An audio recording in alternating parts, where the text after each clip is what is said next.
Okay, hello everybody, and welcome to the 11th episode of Fiberside Chats. I'm so excited to have you here with us today.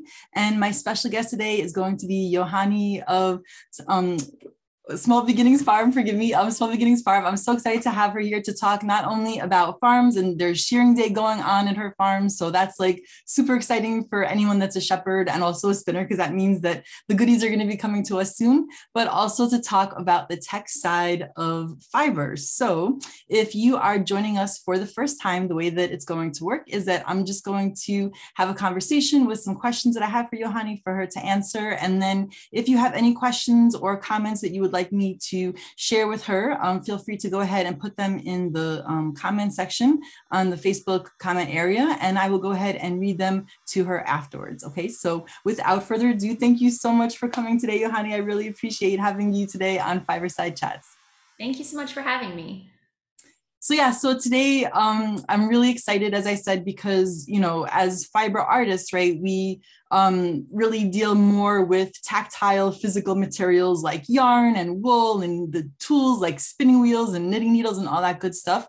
But there's a lot that goes into running a fiber business that goes beyond just the harvesting of the fiber or the dyeing of the yarn. And so I'm really curious, when I put out a call for all of the woolen fiber art vendors, for those that were willing to join me during these Fiberside Chat interviews. And I know you graciously agreed to do it. And so I'm kind of curious, like, what would your title be? Or, how do you see yourself in this fiber art world? Because I know you said you're not necessarily the shepherd or the one that actually works with the fiber themselves. So I'm kind of curious, like, what would you call yourself or your job description? So I do a little bit of a lot of things, but my main job is all the computer part. So I contact all the customers, I set up the orders, I post on Facebook and Instagram, I make little videos of the sheep. And I've just now started getting into making sheep milk soap here in my house. And I've dabbled with needle felting. So I do a little bit of a lot of things, but mostly it's computer related. So now, the farm that you work on, that's your parents' farm, correct? Yeah, my parents are my neighbors, and Okay. they've had the sheep since, well, back when I still lived at home before I got married. They've had the sheep for probably 15 years now, about. And they started off with 2 pregnant ewes and a ram. And they came on a very cold day in North Carolina, and we had never had sheep before. We'd had goats as a child and a cow and tons of chickens, but sheep were new, and we've had them since. So what got your family into farming and raising sheep and then the whole fiber art world? We're pretty different from most farmers in that we're not really farmers. My dad's a doctor. He's the medical director, or he was the medical director of the health department for 30 years, and he just retired last year. We got sheep because my youngest brother was having allergies to regular milk, to cow milk, to raw cow milk, to goat milk. So we thought we'd try sheep milk because sheep milk is a lot gentler on the stomach, and it helped. He was able to drink milk without a rash, so we kept the sheep. Wait, so you got the sheep before he even tried the milk, or yes, did you try the milk first? We got the sheep before he tried the milk. The sheep came from North Carolina. We're in Florida, and they showed up, and they didn't have milk for the first several months because they were pregnant. So we had to wait for that. Wow. So like you said, your father was a doctor. So where did this whole like having animals come from? I mean, that seemed like when you're a doctor, that seems like that requires a lot of your time, both in the schooling and then, during the day and I know obviously being a farmer, or at least raising the animals, takes a lot of time too. So how was that? How did that come to be? I'm not sure how it came to be. I think that, okay, so my parents are both from New York. We moved to Texas where I was born, and then we came to Florida when I was 3. We've been here since. And when we moved to Florida, we kind of embraced the country life and started out with chickens and a few goats, and we kids were in charge of the animals because there's a lot of us. And my brothers just took on the sheep part, and it's kind of passed down from the first 3 boys to the next 3 boys to we're with the last 3 boys now. Oh, wow. So it's basically not just a family business in the sense that your parents work on it, but also your siblings. It's a family business in that my sister takes pictures and does deliveries. My brothers do the feeding and the milking. My parents do the taxes side of it I help them as well figure out everything. And I do the computer part. Wow. So, I mean, well, okay. So at this point, is it like a 1-to-1 animal to person ratio, or like how many animals and how many people are in this business? We do sell sheep every year. So it's not like they just keep multiplying Okay. without end. Right now, 9 sheep are getting sheared. So there's 9 adults, and then there's adults. I don't think that's the proper term, but there's 9 full-grown sheep, and then there's 4 babies so far this year. Okay. And how many family members are in the business? There's 5 plus me. So there's 6. Okay. So it's like a 2-to-1. Okay, 2-to-1. Okay, so at least that's good. I think that's like when parents have more than one kid, you have to have the whole what is it, like the not like the one-on-one approach, but when you have like the Yes. I don't know the sport word, but yeah, okay, you know what I mean. All right, well, that's really interesting that your dad and your family kind of just moved around and decided that based on where you're living, that was going to be what kind of got into it. But so basically, no one in your family was like a fiber artist before, or did anything with like knitting or yarn stuff or anything like that? Mom taught me how to crochet when I was young, and her mom crocheted as well. But that's about as far as we were into. And so now, like I know you said you were doing needle felting and you're into soap making and stuff like that, but like what kinds of products come from your animals? So I know you said the milk part, right? So do you still have the milk? We make cheese from the milk, and my brother does that. He works with a local group here, and they make manchego and Gouda and feta cheese. And then I make curds from the whey that's left over from the cheese making. And then we also make lotion and soap. We work with a couple other spinners to turn the wool into yarn and bats. But I had never heard of needle felting at all until Wool and Fiber Arts Group, which was a year and a half ago, 2 years ago. Oh, wow. I never even heard of that. Totally. So what kind of sheep do you have? Like, are they like a certain breed? East Fresian are a dairy breed. They're specifically a dairy breed. Okay, so now I know you said that if they're a dairy breed, but you still have spinners that turn their fleece into yarn. Yeah. So I don't recall like ever spinning that fiber. If I did, it was many moons ago. So like, how would you describe their fiber? Because I know there's a difference between a sheep's fleece that's like grown for spinning versus like meat versus dairy, right? Right. They're considered like a dual purpose sheep, or triple purpose, I suppose, in this case. So the wool is decent.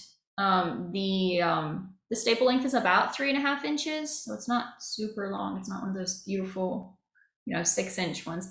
And it's some people say the wool can be a little bit itchy. That's what people online say. Like if you Google East Fresian sheep, but I haven't found that to be the case.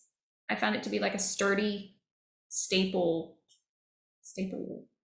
So you have their fiber though turned into roving, you said, and yarn. So this is some yarn from our sheep. Let me see if I can get it to. Oh yeah, we can see it. Yeah. So very exciting. So you actually have hand spinners that will spin the fiber into yarn as opposed to like sending the fiber off to mills? Exactly. So wow.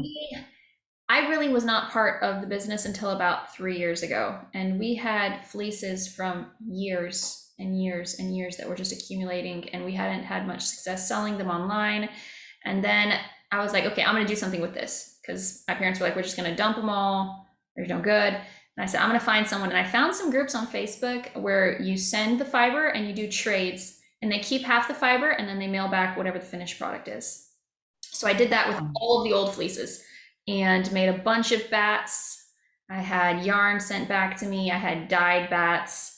I had dryer balls. I had some felted things. And that's when I thought, hey, I can do this.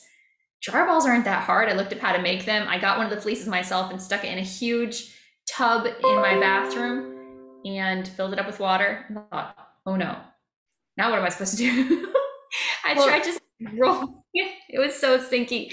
I had never had to do anything with a raw fleece. I'd always just packaged it up and mailed it to whoever bought it. So that was my first experience. And I was like, Mom, help me. My husband's getting mad. This thing stinks. It's been in the bathroom for a week. We only have one bathroom in the house. So she took it. And then I started with smaller quantities of wool instead of the whole fleece in a tub at once. No, that's really interesting to me because, here, like you said, you only came into the business a couple of years ago.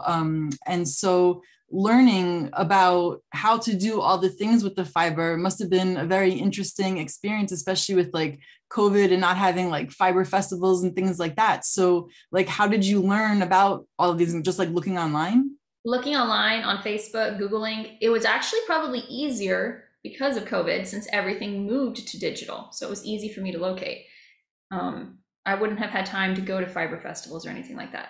So being able to find communities like WAFA and other Facebook groups, I was able to really find these people. So it was an So experience. so yeah, so when did you decide like, okay, like you said you were doing this now for a couple of years, right? So did you actually go into the business as the tech end, so to speak, as COVID began, or like how did that transition for you Um, happen? I believe it was a year before COVID, because Okay. COVID started in around January, February is when it got bad, or March. And I started in June when I said, okay, we're going to do something with all these old fleeces. That's what started it. The fleeces that were full, that were needing to be dealt with. That's when we really started. So my first time as a WAFA vendor, I really didn't know anything about the products I was selling other than that they were from our sheep. Um, and that they were just yarn and there was felted things and there was, bats, but it was, I'm not an expert by any means. So in being part of this group, I know you said you learned about needle felting, right? But have you tried spinning? Have you tried other things in addition to needle felting? Yes, I tried spinning with a drop spindle, and that was really cool. That was a new experience. I tried wet felting, and I made a like a landscape scene of sheep. Gave that to my mom. Have you tried your hand at dyeing? Because that's a personal favorite too. So I tried dyeing with like food dyes. Yes. That was fun. I tried dyeing with like Kool-Aid. I did a few things like that. And then whenever we started having farm tours, I would add that to the repertoire, to what we were showing people. And I would show them about needle felting and also about dyeing and have wool there that the kids could wet felt a little bead type thing with their hands. So No, definitely. And then I think that's something too, like myself as a teacher, that whenever I was introducing the unit on fibers, even just like talking about it and giving someone a yeah, little piece of wool with water and soap, and like while you're talking, just having them do this, it's such yep, a great way to actually have them see the process kind of take place in front of their eyes, and also to see how like quickly and easily it can happen, that you don't need expensive tools or machines like you said with the drop spindle or wet felting. I think part of the beauty of working with fiber sometimes is, yes, of course you can get the most expensive drum carders and the spinning wheels and the large looms and all of that, but there's really ways that you can enjoy the fiber arts without having too much of a financial investment up front, to just kind of get a taste of what you like before investing further. So I think it's really cool that you have the animal and then you like try to figure out how to use all parts of the animal to get the most out of it. So that's really neat. And also the fact that now, you like you said, you live next door, so it really is this whole like full circle type of business and learning experience. So I'm sure. kind of curious, like on the tech end, right? So obviously your parents are taking care of the animals and the farm. Were they like struggling with trying to figure out how to, like, I know you said that they just had the barn or the area that was like filled with all of the fleeces, but how did you see yourself as being like an integral part of the business, or like joining them in as far as like the tech end goes? So it started with the fleeces and trying to find a way to sell them. And I listed them on eBay. And then I was like, you know what? We really need a Facebook page. We were just starting to make cheese. We had not done cheese prior to that. It was just the milk. That was the only product that we had. And since milk is a perishable product, you can only sell to the people in your immediate vicinity. You can't really ship it without it being very expensive. So when we made cheese, I said, okay, this is what we're doing. I'm making a Facebook page. So I made a Facebook page. And then I started sharing it to all the local farming groups, Farm to Table, North Florida, all of the things. And that started gaining a lot of publicity. Then I made an Instagram. So I started linking the posts. They would just go, I don't have to do a million posts. I can just link those. Made an Etsy page for shippable products. And like that, as we added more and more products, it was you have to find more and more windows to showcase these products. Yeah, and I mean that's something that, maybe people that are on the consumer end as far as like buying the products, they don't really like know or see, unless they're also a vendor themselves, what has to go into the getting the product to market. So like you might think, like, I know I always thought, oh man, it would be so much fun to be a yarn dyer. Like I would love to dye yarn, right? But the time that it takes to dye yarn might be an hour, let's say 2 hours, but then you have to like package it, you have to wash it, you have to list it, you have to photograph it. So it becomes like almost all of these jobs that you don't really take into account. And so like maybe you're a really good dyer, but you're not a good marketer. Or maybe you're like really good with like, like you said, scheduling posts between Facebook and Instagram and the tech side of it, but maybe not so much knowing like, well, what dyes work well with this fiber. And so I think it can be kind of overwhelming when you're first getting into the fiber art business, so to speak, because it seems like a great idea, like, oh, as a single person, I can be a crafts person and I can make something, or I can sell my sheep's, products and fleeces. But there really is a lot of jobs and hats that you have to like be knowledgeable about and wear. So I'm kind of curious, what was your background before coming into this? Like, did you go to school for computer sciences or anything like that? Or how did you get into the tech side of it? I was a teacher. I taught second grade for a few years. And then I got married and I have 3 kids now. And I'm very close to my parents and my siblings. And I always do their computer stuff for them. So dad will, hey, come and help me with this. I need you to type this for me. I learned how to type when I was young and I was at like 150 words per minute. So since then it was, oh, she'll type it for us. She can do it because she can do it so much faster. And that's how the tech part, but no, I've had no formal training whatsoever in tech stuff. Well, that's kind of cool, because then like in some ways we've walked similar paths in that sense, that coming from the teacher background and really into like typing fast and all of that, but then with the fiber arts, I think it's been really amazing having groups in places like you said, like Facebook and eBay and all of these different like online forums where we can share what we love. So I know that it's your family's farm, but just the idea that you can bring products to farmers and you can bring products to someone in California, and like you can meet the needs of people that are not necessarily local to you. And I think that's one of the really great things about this wool and fiber arts community, is that we can connect with people all over the world. We can make things very close to us. So it's not like you're making cheese that you have to go to like Wisconsin or whatever to go like watch how it's being produced, right? So there's this really neat, I think, balance between having things that are produced locally, but also giving the experience to people that may not be local to you, by sharing, like you said, the soaps. And so you send cheeses too, because I'm a big cheese fan. So I need to know, do these cheeses ship well? It's so expensive to ship because you want it to be like next day so it can stay cool, or dry ice, and it gets pretty pricey. Okay. Well, then I'll have to make sure that the next time I'm in Florida and I'm doing like a yarn crawl, that we also do like a sheep farm crawl too, and to stop by and to get some cheese. So in the spirit of it, being the Fiberside Chats, and we have these holidays that I've been celebrating, the holiday of the day. There were 2 holidays going on today. So there was National Pretzel Day, and then there was also National Organization Day. And so Yochani opted for talking about organization. So I'm kind of curious, because cheese and pretzels are pretty good. That's a great mix too. That's one of the things that always throws me off, right? Like if I ever go to any of those like farmers markets and they have like the little things, to taste, like the little samples, I love getting those little cheese things, but I never know what to like do with it as far as like a dish. So do you have any, before I get into the organization part, but do you have any like favorite ways you like to have your sheep's cheeses?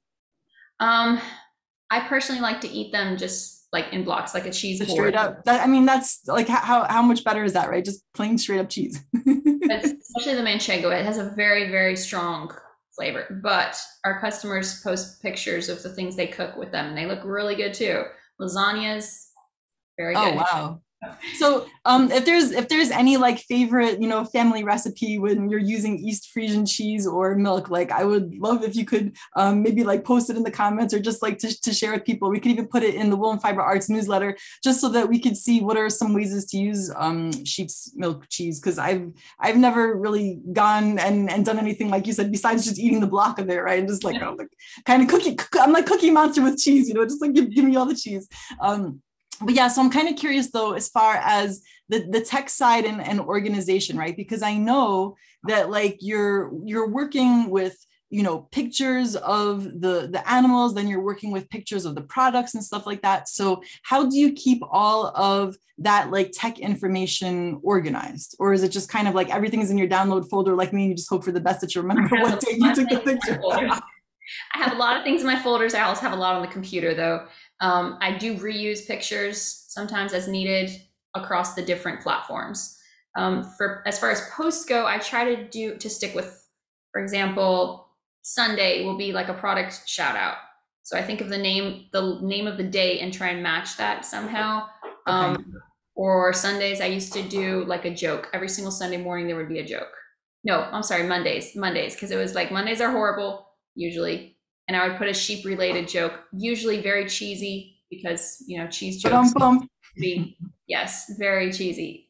Or things that have to do with play on words with yous and things like that. So that's what I do for Monday. I would try to post the schedule of the week, the following week, like on Friday, so that people see where we're going to be, where they can pick things up. So that's how I would try to organize it by the day so that people can get used to seeing the posts day to day. And so do you also do newsletters too? I don't do newsletters just because I don't read newsletters. So I don't really have time to write them either. Well, yeah, I mean, it's so amazing how many different ways that people learn about like the products that like shepherds have, right? And so if you think about it, like you said, you have, Etsy, you have Facebook, you have Instagram. Have you like tried to go down the TikTok highway yet and like do dances with your sheep? I made an account and I'm hoping that this summer I get more into it. But right now I'm following a bunch of the waffle vendors. That's about all I follow. And I put up a few of the videos that I already made for the other platforms and I posted them there as well. Yeah. So have you found like one type of like software or like platform that you just like to use where it like disseminates everything? Because I feel, I'm constantly bouncing around from one place to the other, trying to figure out how to share things. Facebook is my favorite. I'm most familiar with Facebook. So I tend to post on Facebook more than on the other platforms. Instagram and Facebook are linked. So if I post first to Instagram, it automatically posts to Facebook. And as well as the messages. If someone messages me on Instagram, I see it in my Facebook messages. So those two are linked. TikTok is different. So that one's an adventure.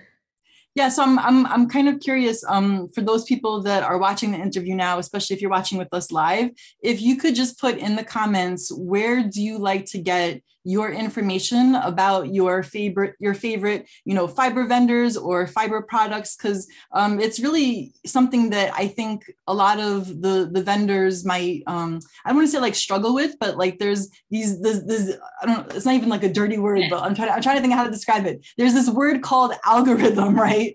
And it's like you're battling this invisible beast. Okay, so imagine you're blindfolded and you have like a sword in your hand where you're just kind of like stabbing at the dark, hoping that you're going to reach your people. And so, like you said, you don't read newsletters. And I know there's some people that are like, I don't want to go on Facebook. My family got too political, and I'm not going there. And then some people say like, well, Instagram, it's like too confusing. I don't know how to follow it. I'm not going there.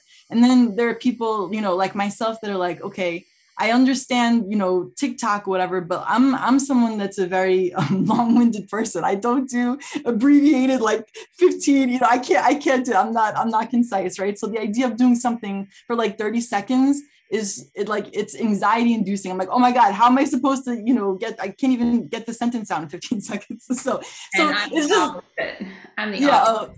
You're like, boom, that's it. Yeah. On Facebook, it's like, when I'm a waffle vendor, okay, it's been 15 minutes. I don't have anything else to say. Now what am I supposed to do? Okay, I'm just going to end the video and we're going to hit replay and just watch it a second time. It's the same information. There Exactly. You go. Yeah. On my last time, I had my brother bring one of the sheep upstairs here in my office. I don't know what else I'm supposed to say. So I sent him a message saying, hey, whenever it's, 20 minutes left, please come bring a sheep. I know I'm going to be done talking by then. And the sheep is probably like, what am I doing in here? Like, where's the treats, That's funny. So, I mean, how was that experience? Like, was the sheep cool with like, just, traipsing through the house? My brother held him. Put a towel down on the floor and it was okay. Supposed to going out to where the sheep is to make it easy for him. It's like, no, come on, come inside, bring the sheep in. Yep. Yeah, well, it's funny. No, I know sometimes when I've done lives that, I have this cat, his name is Glenn, and people like love to see pictures of him. And so my son knows that people love Glenn. And so now when I'm going live, he'll open the door even when I don't want Glenn to be in here. And so Glenn, sometimes comes in, but then I have like other cats that can come in too. And then they'll start like climbing on things. And I'm like, no, like keep them out. But, yeah, definitely. I think people love the animals way more than the people, like give me the cute sheep, give me the cute, lambs. Now I know you said it's shearing day and it is a little bit drizzling and overcast. So do you think that if we can't see the shearing of your sheep, because that's going on right now, do you think that once we stop with the Fiberside chats, you can go and take some video so we can see? Okay. Because that would be really awesome. So you don't have to bring like the sheep and the shearer into your office. I know I went live on the WAFA page or the WAFA group last year whenever it was shearing day as well. Awesome. Yeah. Because I mean, and I think it's really interesting too, because like when you see the sheep getting sheared, especially like if you do go to a festival, they sometimes have like the little stands that they'll put the sheep in, or you might see the shearer kind of like manhandling the sheep. And, some people might think like, oh, you're like hurting the sheep and stuff like that. But no, they feel such relief. Yeah. I mean, if you think about it, especially with COVID, right? Like when was the last time you got a haircut before COVID happened? And then when did you get your first haircut? And I know that once I got that first haircut, it was like, I felt like a new human being, right? So it's like, sometimes, the sheep were just like, oh, get this off of me. And, they quickly realize that you're obviously not there to hurt them, that you're there to help them. And the sheep act so peaceful when they're getting sheared. It's like they know that the shearer knows what he's doing and they just sit there and then he turns them around and they're very peaceful during the whole process. Someone even asked if giving them medicine to make them so peaceful. And I said, no, when the shearer knows what they're doing, the sheep are peaceful.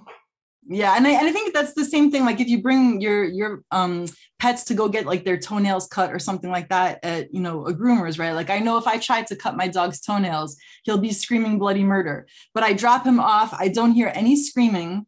And then like he comes out, he looks all happy. And I'm looking at the, person that just cut his toenails, like what magic, wand were you using, thinking that maybe it's the device and not just the energy of the person, right? So like if you're going into a situation all like high strung, like, oh man, I have to cut this, toenail of a dog or like shear a sheep, then the animal's going to pick up on that energy. But I think when you go into those situations, calm, like, okay, I'm just going to give you a haircut, just like with the little kid, sometimes like little kids can be afraid of the scissors coming at their face, but eventually they learn that, okay, this human, is a good human. They're not going to hurt me unless like, I know my mom, when I was little, tried to cut my hair and she almost like clipped the top of my ear. So I never trusted her with scissors, but all the other hairdressers, they were cool. So what part, because I know you said you have your siblings and you have one that's working with like the dairy end. So do any of them do fiber art things too? Like have any of them gotten into spinning or any of that? No? No, I've had them play with needle felting. So I make kits for beginners because that's what I am. And I've had some of them try out the kits. So they like it, but they're all boys. The last 6 kids in the family were all boys. So they're not really into the fiber things. I have one brother who would probably, I know that he wants to make soap with me. So he keeps saying, next time you make soap, let me know. I've just been really busy, so I haven't yet. But these are what the soaps look like. Wow. This is an olive oil sheet milk soap. And this one is let me get the other one here. It's the same mold, so it's similar pictures. This one's a coconut oil sheet milk soap as well. Oh, wow. So now when you use sheep's milk in the soap, what kind of like qualities or properties does it do to the soap or bring to the soap as opposed to like a regular bar of soap? Well, regular bar of soap, there's so many regular bars of soap. It's kind of hard to compare it to that. Well, I'm just saying like, what is like the benefit or, Sheep milk is a lot more moisturizing. So we even had some customers and they would say that would freeze the milk and then unfreeze it and just like rub it on their face because it was so moisturizing. So that was one of the reasons we actually started making lotion, because people were saying that. But very moisturizing because it has a higher fat content. So that's why. Okay, cool. Well, thank you. Thank you for sharing that. Yeah, because I've never used sheep's milk soap before. So I'm kind of curious, especially I know with like the other, well, yeah, because like with the other vendors too, like if they use beeswax and just I think the whole process of using all parts of the animal. So do you eat your sheep's meat as well? Like are they We don't. We okay. don't, but some people do. Okay. So it's one that could be if you wanted to, but you just don't. Okay. Yeah. No, I think, yeah, like I said, all of the different products that you can get, right? So not only can you get yarn and fiber for spinning and all of that, but that you can get the soap, the milk, the, you know, the cheese, like it's just amazing what one animal can do to, you know, provide for you when you have that. And you said you also have chickens too? We do. We have a few. So what is the full range? So you got the sheep, you got the chickens, and what And else do one you have? dog. That's it. Oh, that's it, just sheep and chickens. And one dog. And one dog. Okay, but the dog doesn't produce anything, right? He doesn't produce anything. Well, you know, have you ever tried to spin? Well, I know you said you only did the drop spindling, so you're not much of a spinner. But or do you spin now on the drop spindle? Is that your thing, or you just tried it? I just tried it a little bit for fun when I was first getting into WAFA and all of that, and it was fun. We had a lady come out for some of our farm tours, and she has a lot of wheels, and she got our bats and she would spin them into yarn to show people what the actual spinning process was like. Oh, So okay, so you have like so those people then come and like volunteer when they yeah. do when you have the tours and everything like that. That's Mhm. awesome, and especially I'm sure as being a teacher, it's really I don't know I'm presuming here, so let me know if I'm wrong, but it's probably exciting to educate people about all of the different things right that are going on Sure. at the farm. Yes. We have a lot of homeschool groups that come out. So I try and schedule a few a year and we get 40, 50, 60 people. So Oh wow. I use the whole teacher mentality. So I separate them into centers and you have a group here and then you go and do this over here and rotate so that everyone's not in the same place at once. Wow. I mean, that's so awesome that you can take your skills that you know, like worked on and gathered and collected in one past life career, so to speak, and then apply it to this new career. So, I mean, is this something that you see yourself doing, you know, long term? Like, do you really enjoy it? Do you ever think you're going to go back into teaching, or like, how do you see yourself in the fiber art world going forward? I'm still teaching like as a teacher. I do it online now. 2 days a week. But I do love making soap. That's my new hobby. So right now, that's when I have free time. It's I want to make some more soap. So that's the rabbit hole that I'm in right now. But I hope to get back into spinning one day, or get into spinning one day, and keep going with the needle felting because it's fun. I see some very talented inspiration on the WAFA group. So Yeah, no, and I think you know what's really wonderful about being a fiber supplier is that you, like you were saying, trying to think of all the things you could do with the sheep as far as the products that you can make, but then it's also really like you said, the rabbit holes of when you realize all of the different crafts that can be you know, like followed or pursued and learned about just by simply having the source of the fiber, right? So, you know, even things like rug hooking, you know, all the way to like decorative arts and more functional things. And it's just, it's so amazing, all of the different like actual crafts and products that can be created and come from and so different too, right? Like needle felting is so different than weaving, you know, like that it's not like it's like maybe knitting and crocheting are similar, but just the ends of the spectrum, right? Of like all of the different things that you can make. So is there something that you've had someone that purchased a fleece from you do with the fiber that you were just like really blown away by what they created? oh, yes. Whenever I first started making the Facebook page, I was trying to contact people who had bought fleeces from us before, just so I could showcase what the fleece could be turned into. And one lady sent me pictures, and she makes these like cat beds, and it looks like a little piece of heaven. It's super soft, and it's from our fleeces. I don't know how she makes them, but they were just like this huge cat bed pillow thing. So That was Well, really if you have any pictures, again, if you could post them in the comment, after we're done going live, just so that people that are watching it either on the replay or they can come back and check it out. That would be cool. Or like I said, even send it to me and we can put it in the newsletter so that people can see, they can see the pictures there, but then also if they didn't get to catch this Fiberside chat, they can come and watch it to see what we were talking about. But yeah, definitely, I know with having cats and just the smell of a raw fleece is so enticing to a cat, because it's like this animal, but there's no animal that's being like a threat to them, so it's just the smell. And my cats were fighting over who got to sleep in. I had another fleece that I had out, and they were fighting over who got to sleep in the bag that smelled like the sheep. So it's definitely even appealing to the cats too, not just the humans to sniff the fleece and enjoy the fleece. I see. I did not know that they liked it that much. Yeah, no, and well, what's interesting, even more so than sheep, and I don't know like why this is, but my cat Glenn, he for some reason has like such a affinity for silk. And he loves the way that like silk, smells and all of that. And I had a little baggie that had like a sample of silk noils in it. And his favorite thing to do was to go and pull out the silk noil and like strew, like basically spread it throughout the house. And then I would go collect it, gather it, put it back in the bag, because that's where I wanted it to be. And then the next day it would be all spread out. So then I realized as a cat toy, well, this is entertaining him. So this is just going to be his toy and I'll just get my own bag of silk. But yeah, cats are very unusual creatures in that sense. So.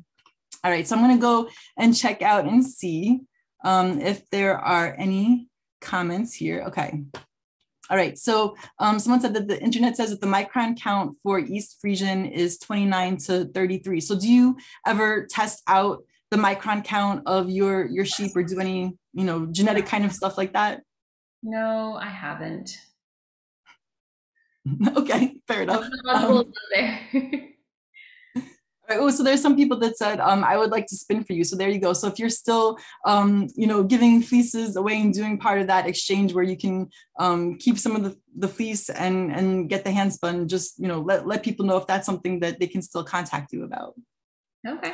I need to see what the fleece shearing day looks like today. Like right now they're out there shearing and I have to see, look at all the fleeces and we have to make those decisions. So I'm not sure yet, but if they follow our Facebook page, I'll be posting on there if we do.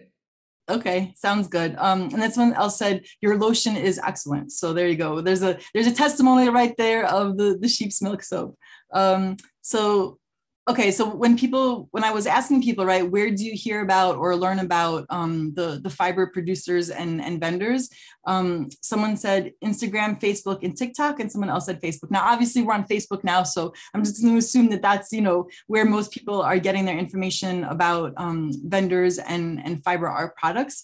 But yeah, it is really interesting how there are also people that are maybe moving away from Etsy and they want to have their own website and kind of be a standalone company and, have it be like a standalone thing. And then there are also other places where they just want to cater to, people that dye yarn, or they just want to cater to just having fleece. So it's like, there's almost so many choices that it can kind of become overwhelming, right? Like, where do you even go to get all of that information about the products and the people that you want to follow? But definitely, I think because we're on Facebook, that's going to be what people are most comfortable with. But are you still then on Etsy, or do you also have a website for your farm as well? I'm on Etsy. I don't have all of our products because, again, the shippable part of it, and it's hard to get traffic to Etsy because there's so many people who have similar products. But I am on Etsy.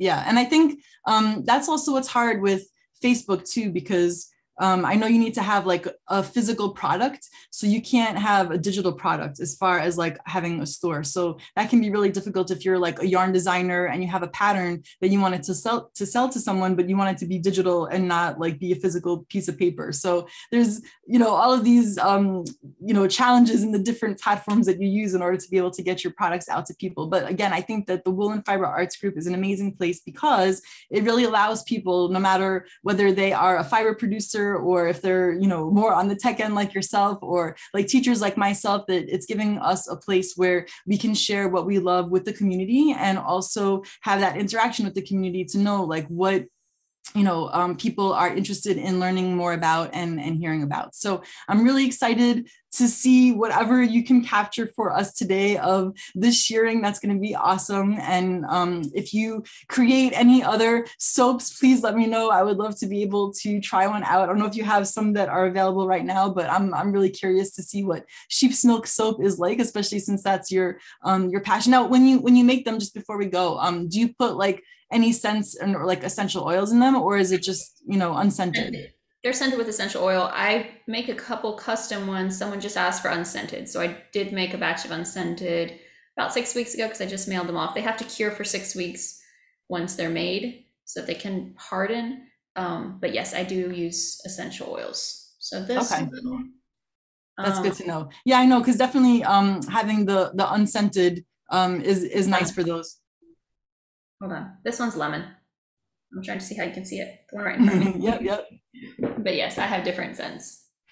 Okay, cool. Well, thank you so much for your time today. I really appreciate it. And is there anything else that you would like to share with people before we go? I just sent you the picture of the cat bed that was made from pieces. So you do have that. And thank you everyone who's been watching and listening and who watches the WAFA sale week and these Fiberside chats. And it was an honor to have the interview. Thank you.